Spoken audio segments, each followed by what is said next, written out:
జీవితం చాలా క్లిష్టమైనది, సంక్లిష్టమైనది. చెప్పండి ఈ మాట. జీవితం చాలా క్లిష్టమైనది, సంక్లిష్టమైనది. నాట్ ఎవ్రీవన్ కదా, అందరికీ కాదు అంటారు మీరు వెంటనే. కానీ నేనంటాను అందరికీ కాదు, కానీ ఎక్కువ మందికి. మీకు అర్థమైందా? జీవితం చాలామంది అనుకుంటారు లైఫ్ ఈజ్ ఎ బ్యూటిఫుల్ అని అనుకుంటారు, అంటే జీవితం చాలా అందమైనది అనుకుంటారు. కానీ నాట్ ఫర్ ఎవ్రీవన్, అందరికీ కాదు.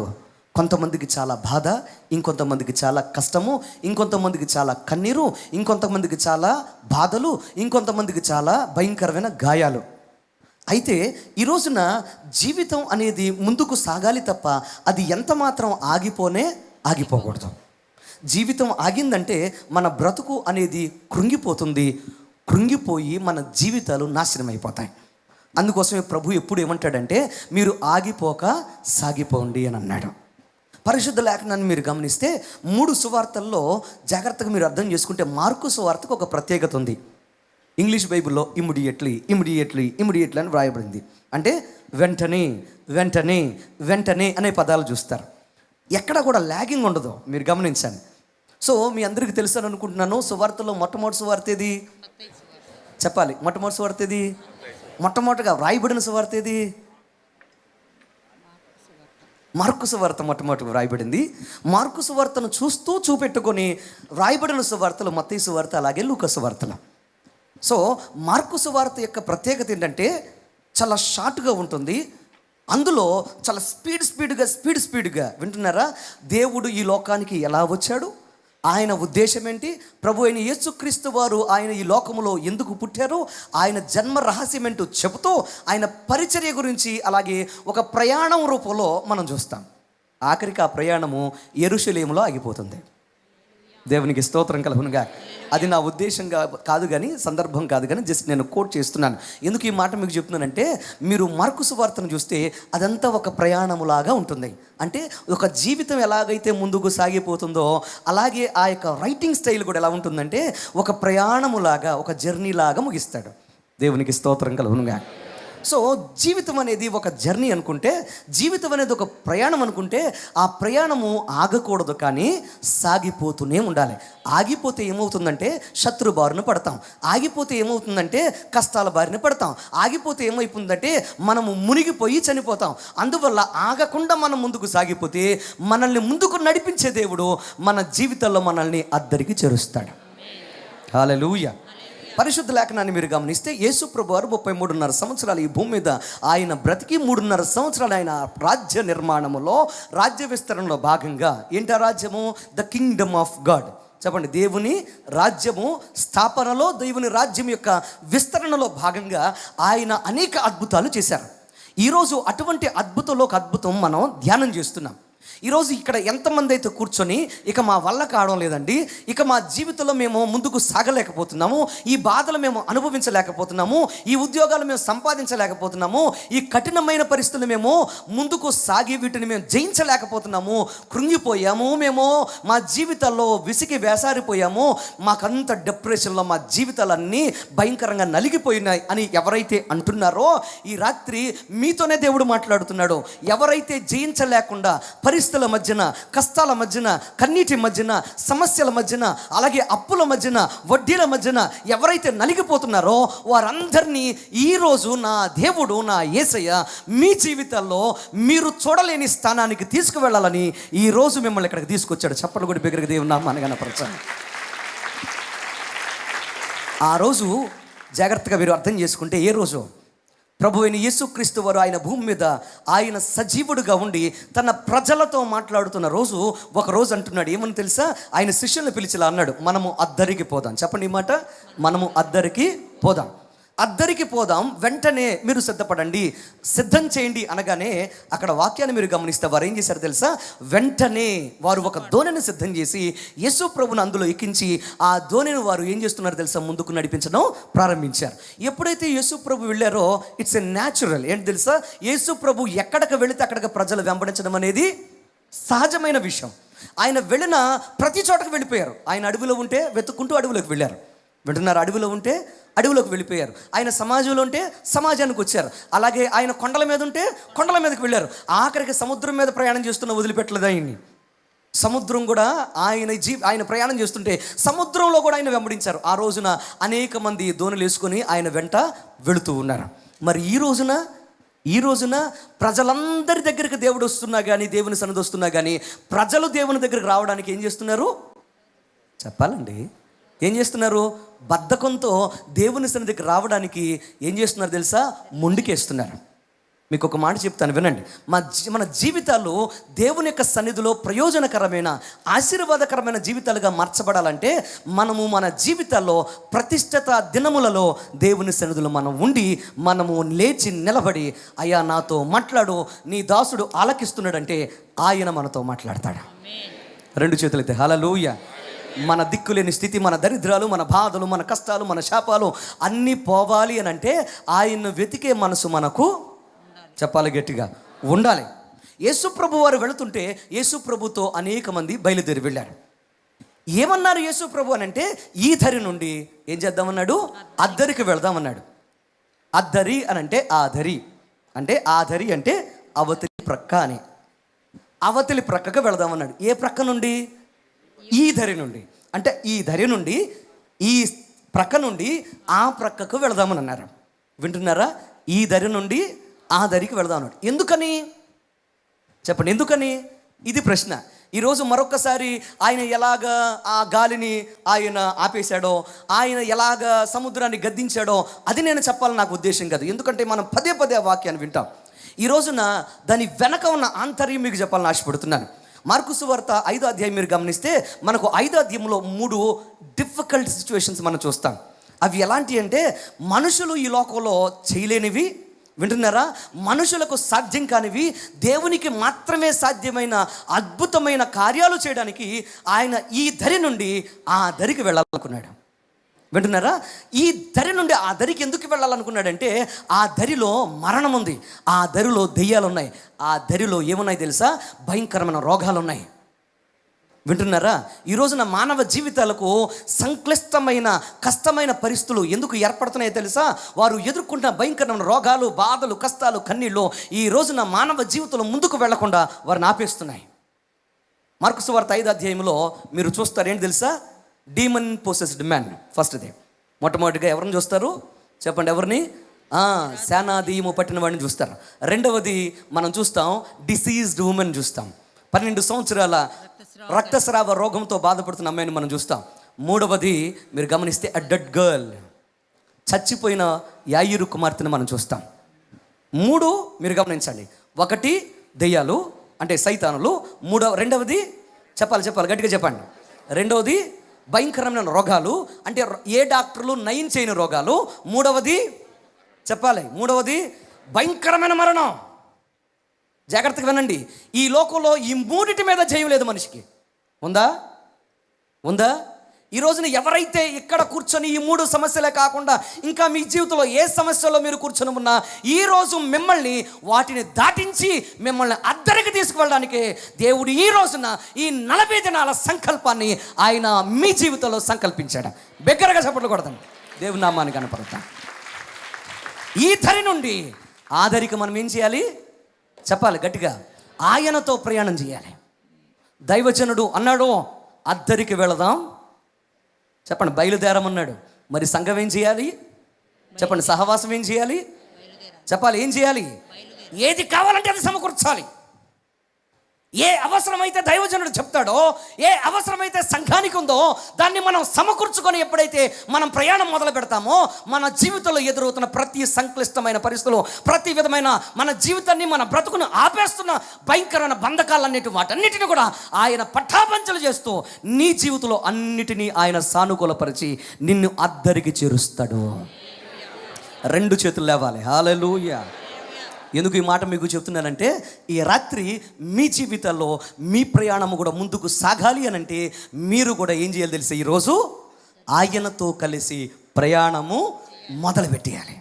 చూడండి, యేసు ప్రభువు అన్నారు అద్దరికి వెళదామనగానే వారు బయలుదేరారు. వారు బయలుదేరి వెళుతూ ఉండగా వారి ప్రయాణము సాగిందా, మధ్యలో ఆగిందా చెప్పాలి? మన వాక్యం చదివాంగా, మీరు చెప్పాలి. ఆగిందా సాగిందా చెప్పాలి? ఆగిందా సాగిందా? సాగిందా ఆగిందా? సాగిందా? ఆగింది కదా, ఆగిపోయింది.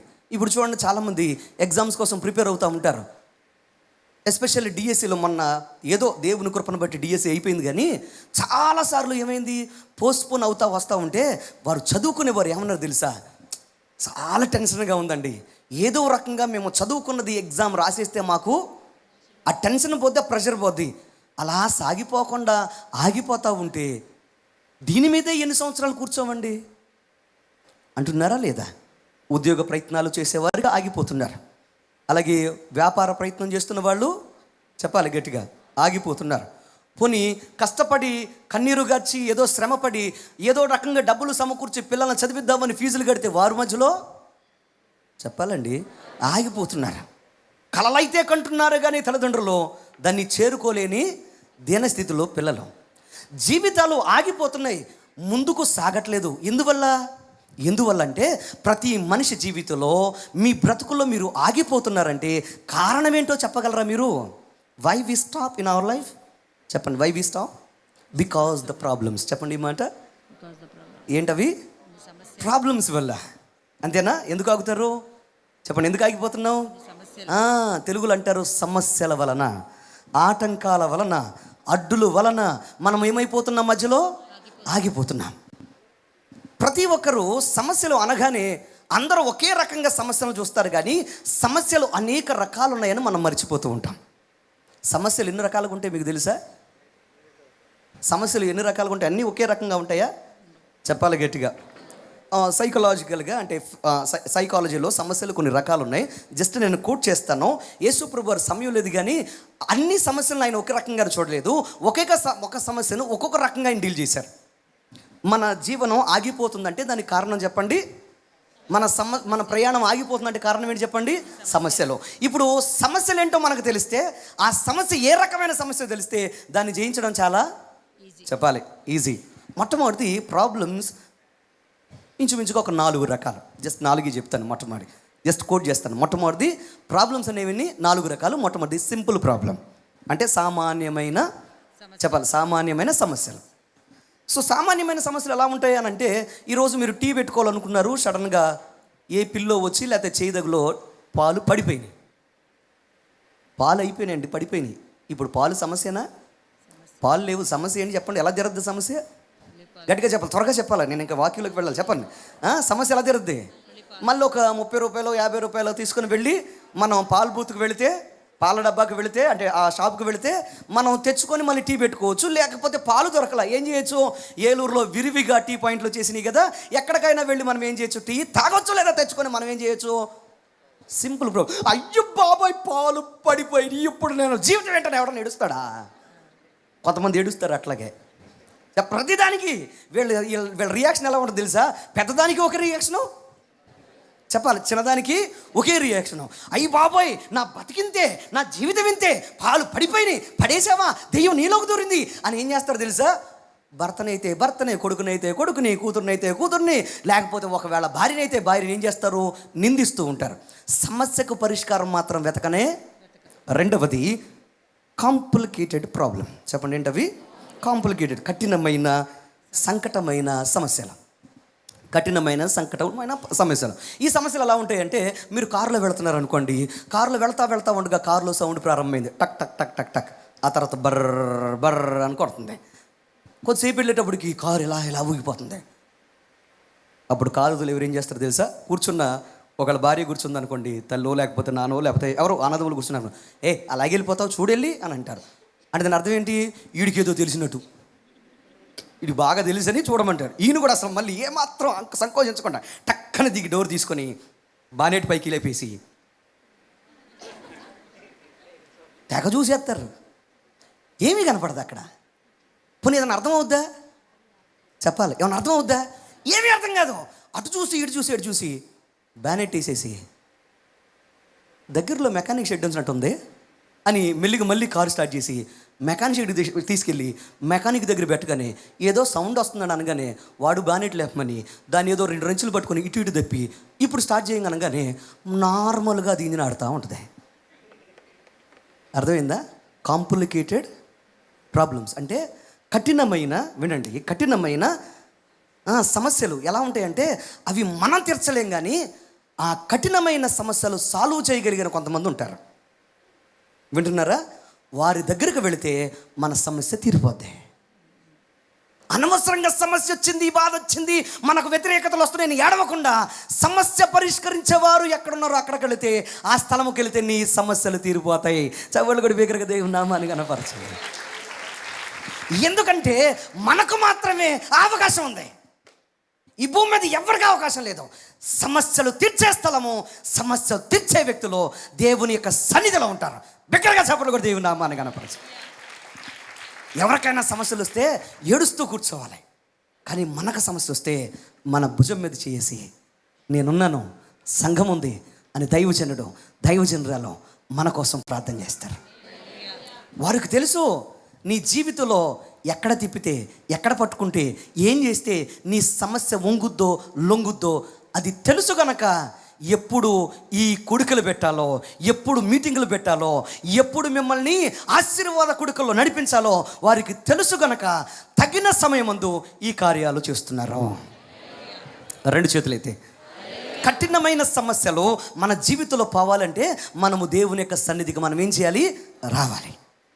మూడవది మనం గమనిస్తే కాంప్లెక్స్ ప్రాబ్లమ్స్. చెప్పండి ఏంటవి? కాంప్లెక్స్ ప్రాబ్లమ్స్, సంక్లిష్టమైన సమస్యలు. ఇవి ఎలాంటి అంటే మన జీవితంలో ఈ సమస్యలు వస్తాయి, మనము ఈ సమస్యల ఆలోచన ఊహించలేము, కానీ వచ్చినప్పుడు జాగ్రత్త పడి మరొక సమస్య రాకుండా మనం ఏం చేయాలంటే అనుభవ పాఠాన్ని నేర్చుకోవాలి. దేవునికి స్తోత్రం చెప్పండి. హల్లెలూయా. ఎటువంటి సమస్యలు అనంటే ఈ సంక్లిష్టమైన సమస్యలు మన వల్ల కాదు. వింటున్నారా? మన వల్ల కాదు. కానీ ఈ సంక్లిష్ట సమస్యలు ఎవరు తీర్చగలరంటే, సంక్లిష్ట సమస్యలు కేవలము దేవుడు మాత్రమే చెప్పాలి, దేవుడు మాత్రమే తీర్చగలడు. మీరు గమనిస్తే పరిశుద్ధ లేఖనాన్ని మీరు గమనిస్తే ఈ ఎలీషా దగ్గరికి ఒక పట్టణస్థులు ఏం చేశారు తెలుసా? గబగబా వచ్చి ఈ పట్టణం చూడడం చాలా రమ్యంగా ఉంది, కానీ ఈ పట్టణంలో ఉన్న నీరంతా చెప్పాలి చేదుగా ఉన్నాయి, అందువల్ల మేమందరం నీరసించిపోయి మేము జబ్బుతో ఉన్నాం అనగానే ఆ దైవజనుడు ఏం చేశాడు? అంతకాలం కొన్ని సంవత్సరాలుగా, కొన్ని దశాబ్దాలుగా ఎవరూ బాగు చేయలేని ఆ నీటిని ఆయన ఏం చేశాడు? చెప్పాలి బిగ్గరగా. దేవునికి స్తోత్రం కలుగును గాక. ఆయన నూతన కార్యాలు చేయగలిగిన వాడు. గనురాలు బిడ్డ చనిపోయింది. ఎప్పుడైతే బిడ్డ చనిపోయాడో పరిగెత్తుకుంటే ఎక్కడికి వెళ్ళింది? బ్రతికించుకోగలదా? తనకు తాను వెళ్ళి బ్రతికించుకోగలదా? చేయలేదు. అప్పుడు ఏం చేసింది? వచ్చింది, ప్రమాదం జరిగిపోయింది, ఇప్పుడు నేను ఏం చేయాలి అని అంటే వెళ్ళి దైవజనుల పాదాల మీద పడిపోయింది. అప్పుడు ఆ బిడ్డ ఏమయ్యాడు? చెప్పాలి గట్టిగా. దైవజనుడు రాగానే బిడ్డ సజీవంగా బ్రతికాడు. దేవునికి స్తోత్రం కలుగును గాక. హల్లెలూయా. అంటే సంక్లిష్టమైన పరిస్థితులు కూడా, మన జీవితంలో సమస్యలు కూడా దేవుని సన్నిధికి రావడం ద్వారా మనం ఏం చేయొచ్చు? ఆశ్చర్యకరంగా మనం వాటి నుండి బయటపడి వాటిని జయించి ముందుకు సాగొచ్చు. చివరిది మన జీవితంలో కయోటిక్ ప్రాబ్లమ్స్ అంటారు. ఇవి అస్తవ్యస్తమైన సమస్యలు. చెప్పండి ఏంటవి? అస్తవ్యస్తమైన సమస్యలు. ఈ అస్తవ్యస్తమైన సమస్యలు ఎలాంటివంటే సునామీలు, అలాగే భూకంపాలు, న్యాచురల్ కలామిటీస్, అలాగే యుద్ధాలు, భయంకరమైన పరిస్థితులు నీకు తెలియకుండానే వచ్చి దబేల మనం ఏదేం చేస్తాయి? ఒకసారిగా పడిపోతాయి. మన ఈ మధ్యన ఇజ్రాయెల్ మీద ప్రయోగించింది హైపర్సోనిక్ మిసైల్స్. ఐరన్ డోమ్ కానీ, డేవిడ్ స్లింగ్ కానీ ఇవేవి ఆపలేకపోయినాయి. ఆఖరికి అమెరికా కూడా తన యొక్క తాడునే ఉంది, ఆ వ్యవస్థ కూడా ఆపలేకపోయింది. కొన్ని మిసైల్స్ వచ్చి అమాంతంగా, అంటే కాంతి వేగం కన్నా ఇంచుమించు కొన్ని వేల రెట్లు స్పీడ్తో వచ్చి అమాంతంగా పడిపోయేటప్పటికి ఒకేసారి కొన్ని చెప్పండి బిల్డింగ్లు అనేక మంది ప్రాణాలు కోల్పోయారు లేదా? సునామీ వస్తే చెప్పొస్తుందా? చెప్పొస్తుందా? మీకు మాట చెప్పనా? మన దేవుడు మన జీవితాల్లో అస్తవ్యస్తమైపోయిన మన జీవితాల్లో మన బ్రతుకుల్ని, కొన్ని కుటుంబాలు ఏంటి ఒకేసారి అస్తవ్యస్తమైపోతాయి. మన కరోనాకి నాకు తెలిసి మీలో కొంతమంది అయినా మీ కుటుంబాలు అస్తవ్యస్తమైపోయి ఉంటాయి. అవలేదా? ఓ తండ్రో, భార్యో, భర్తో, ఆధారమో సడన్గా కోల్పోయి ఒక్కసారిగా కనీసం కేజీ ఉల్లిపాయలు కొనడం తెలియని ఆడకూతురు వెళ్ళి మొత్తం పని చేసుకోవాల్సిన దౌర్భాగ్యం ఏర్పడలా? మాట్లాడరు ఏంటండి? ఏనాడు చేయగలుచుకొని పురుషులు వెళ్ళి, చేయగలుచుకోవడం అంటే వంట చేయడం రాని పురుషులు వెళ్ళి వంట చేసుకోవాల్సిన దౌర్భాగ్యం రాలా? మాట్లాడరు ఏంటండి? అస్తవ్యస్తమైన సమస్యలు జీవితాల్ని సర్వనాశనం చేస్తాయి. ఈరోజు మీరు అనొచ్చు ఎందుకు వస్తాయంటే, మనము పాప సహితమైన లోకంలో మనం ఉన్నాం, పాపరహితమైన లోకంలో మనం లేము. పాప సహితమైన లోకంలో మనం ఉన్నాం కనుక ఈ పాప సహితమైన లోకంలో కొన్ని దినాలు, కొన్ని సంవత్సరాలు ఆ ప్రభు వచ్చేంత వరకు కూడా వీటిని మనం అనుభవించాలి, వీటిని మనం ఫేస్ చేయాల్సిందే. ఆయన రానంతసేపు మన జీవితంలో ఇంకొంతకాలము మనము ఈ బాధలు, ఈ కష్టాలు అన్నీ అనుభవిస్తాం. కానీ వన్స్ ఆయన రాజ్యంలో మనం అడుగుపెట్టిన తర్వాత ఈ శ్రమలు, ఈ కష్టాలు, ఈ కన్నీళ్ళు అన్ని రూపమాపబడి ఇంకా బాధ లేని, కష్టములు లేని లోకములో మనం అందరం ఆనందంగా బ్రతుకుతాం. చప్పట్లు కూడా దేవుని నామానికి కనపరచాలి. అందుకోసమే మరి అస్తవ్యస్తమైన సమస్యలను దేవుడు కాపాడగలరా? అస్తవ్యస్తమైన సమస్యల నుంచి మనల్ని కాపాడగలరా? ఉదాహరణ చెప్పమంటారా? నోవహును దేవుడు పిలిచాడు. ఏమని తెలుసా? నీవు నీ కుటుంబం కలిసి అర్జెంటుగా ఒక వాటిని సిద్ధం చేసుకోండి, ఒక భయంకరమైన ప్రళయం, ఒక భయంకరమైన సమస్య రాబోతుందంటే వారు సడన్గా ఏం చేశారు? ఒక వాడని సిద్ధం చేసుకున్నారు. అందరికీ చెప్పారు. అందరూ వచ్చారు లోనికి? రాలా. మరి అటువంటి భయంకరమైన అంధకారమయమైన పరిస్థితుల మధ్యన అంత మాత్రమే కాదు, భయంకరంగా ఇక భూమి అనేది లేకుండా జలములతో భూమి అంతా నింపబడిన ఆ భయంకరమైన దినంలో దేవుణ్ణి ఆరాధించిన, నమ్మిన, దేవుని మాట విన్న వ్యక్తి మాత్రం కుటుంబంతో పాటుగా ఆనందంగా, సంతోషంగా ఆ జలముల మీద, ఆ సమస్యల మీద, ఆ కష్టాల మీద, ఆ కన్నీళ్ళ మీద, ఆ అంధకారంలో, ఆ భయంకరమైన పరిస్థితుల మధ్యన ఏమాత్రం మునిగిపోకుండా హాయిగా తన జీవితంలో సజీవంగా నిలబడ్డాడు. హల్లెలూయా. ఒక దినము రానే వచ్చింది. ఎక్కడ తీసుకెళ్ళి పెట్టాడు తెలుసా? అరారాత్ అనే కొండ మీద పెట్టాడు. నేను ఎక్కలేని ఇంత ఎత్తైన కొండ మీదకి నన్ను ఎక్కించు ప్రభువా అని చేసిన ప్రార్థన వింటున్నారా? దేవుడు ఎప్పుడు మనల్ని కింద పెట్టాడు, పైన పెడతాడు. చప్పట్లు కూడా దగ్గర దేవుని నామాన్ని కనపరచాలి. సమస్యను తట్టుకోవడం నీకు చేతనైతే, సమస్యల మధ్యన ప్రయాణం చేయడం నీకు చేతనైతే ఆయన నిన్ను ఖచ్చితంగా నీ జీవితంలో దరికి చేరుస్తాడు. మధ్యలో వదిలిపెట్టనే చెప్పాలి, మధ్యలో వదిలిపెట్టడు. ఈరోజు నీ జీవితంలో ఏ సమస్య ఉన్నా, ఏ కష్టం ఉన్నా, ఏ కన్నీరున్నా, ఎటువంటి ఇబ్బంది నీ జీవితంలోకి వచ్చి పడినా, వై మీ, నాకే ఎందుకు ఇలాగా, నాకే ఎందుకు జరిగింది ఇలాగా, నేను ఏ పాపం చేశాను, ఇంత భక్తిగా ఉన్నాను, ఇంత విశ్వాసంగా ఉన్నాను, దేవునికి ఇన్ని కార్యాలు చేశాను కదా, నేనే ఎందుకన్నా ఒకవేళ బాధపడుతున్నావేమో, నీ జీవితంలో దేవుని చిత్తం అయింది. అది ఏదో పాఠం నీకు నేర్పాలనుకుంటున్నాడు, ఏదో పాఠం అనేక మందికి నీ ద్వారా చెప్పాలనుకుంటున్నాడు. నిన్ను ఒక తిరుగులేని శక్తిగా, నీ బలహీనతలో నిన్ను నింపాలనుకుంటున్నాడు. అందుకోసం నీ బలం అనుకున్న దీని పక్కెళ్ళింది. కంగారు పడుకో, ఆయనే నీకు బలంగా నిలబడతాడు. హల్లెలూయా. వాక్యాన్ని మనం జాగ్రత్తగా గమనిస్తే ఈ రోజున ఈ దరి నుంచి ఆ దరికి మనం వెళ్ళాలంటే మన జీవితంలో సమస్య ఏదో మనం తెలుసుకొని సమస్యకు తగ్గట్లుగా మనం దేవుని దగ్గరికి మనం ఏం చేయాలి? చెప్పాలి. సమస్యకు తగ్గట్లుగా దేవుని దగ్గర మనం ఏం చేయాలి? రావాలి. ఆ సమస్య నుండి బయటపడడానికి మనం తగ్గట్లుగా ప్రార్థన చేయాలి. మీకు అర్థమైందా? అందుకోసం ఆయన అన్నారు, ఏమని తెలుసా? మీరు శోధనలో ప్రవేశించకుండా ఉండునట్లు మీరేం చేయండి? మెలకువగా ఉండి, చెప్పండి, మెలకువగా ఉండి ప్రార్థన చేయండి. మెలకువ అంటే ఇంకా మనం నిద్రపోకూడదా? అటెంటివ్నెస్ అని అంటారు. ఇది అంటే ఎప్పుడు పిలిచినా లేచే, చెప్పండి, ఎప్పుడు పిలిచినా పలికే మెలకువది. నిద్రపోతానే ఉంటాము. కొంతమంది చూడండి, చిన్న శబ్దం రంగానే టక్కన కళ్ళు తెరిచి చూస్తారు. ఇంకొంతమంది ఉంటారు, మనం ఎంత తక్కువ మాట్లాడుకుంటే అంత మంచిది. ఆఖరికి దొంగోడు వచ్చి మొత్తం సర్దేసినా కానీ చెప్పాలి, పొరపాటును కూడా మెలకురాదు. నేను ఆ నిద్ర గురించి మాట్లాడట్లేదు, ఈ భూ సంబంధమైన మెలకువ గురించి మాట్లాడట్లేదు, కానీ దేవుడు చెప్తున్న మెలకువ గురించి, అంటే అటెంటివ్నెస్ గురించి మాట్లాడుతున్నాను. దేవునికి స్తోత్రం కలుగునుగా. విశ్వాసికి అది అవసరం, కుటుంబాల్లో తల్లిదండ్రులకు అది అవసరం, ఈరోజు యవనస్తులకు అది అవసరం. దిగజారిపోతున్న, పడిపోతున్న పరిస్థితులను కనిపెట్టి, నా జీవితంలో, నా కుటుంబంలో ఇక్కడ సమస్య రాబోతుంది, ఇక్కడ నా జీవితంలో నేను దిగజారిపోతున్నాను, ఇక్కడ ఆత్మీయంగా నా జీవితం పడిపోయింది, నా కుటుంబ పరిస్థితి, నా యొక్క ఇండియో పరిస్థితి, నా వ్యాపారం, నా ఉద్యోగం, ఈ పరిస్థితుల మధ్యన దిగజారుతున్నాయని కనిపెట్టే మెలకువ కలిగిన వారు ఈ రోజున సంఘంలో ఉండాలి, సహవాసంలో ఉండాలి, ఇంట్లో ఉండాలి. అది నీ జీవితంలో ఖచ్చితంగా ఉండాలి.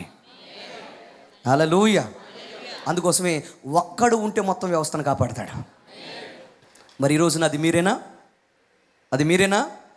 మనం ఎప్పుడు ఇతరుల కోసం చూస్తాం, మనం అది కావాలని మనం ఏం చేయం, ప్రయత్నం చేయనే, చెప్పాలి గట్టిగా, చేయము. అందుకోసమే ఈరోజు నీ జీవితంలో ఉన్న ప్రతి సవాలు నువ్వు ఎదుర్కొని అద్దరికి వెళ్ళాలంటే జాగ్రత్తగా. ఆ రోజు శిష్యులు ప్రయాణం చేస్తున్నారు యేసు ప్రభుతో, కానీ వారు ప్రయాణం చేస్తుండగా సడన్గా ఏ సముద్రం మీద అయితే వారు వెళుతున్నారో ఆ సముద్రం వారికి ఏమైపోయింది? ఎదురు తిరిగేసింది. ఎదురు తిరిగిందా లేదా? సముద్రం ఎదురు తిరిగింది, గాలి ఎదురు తిరిగింది.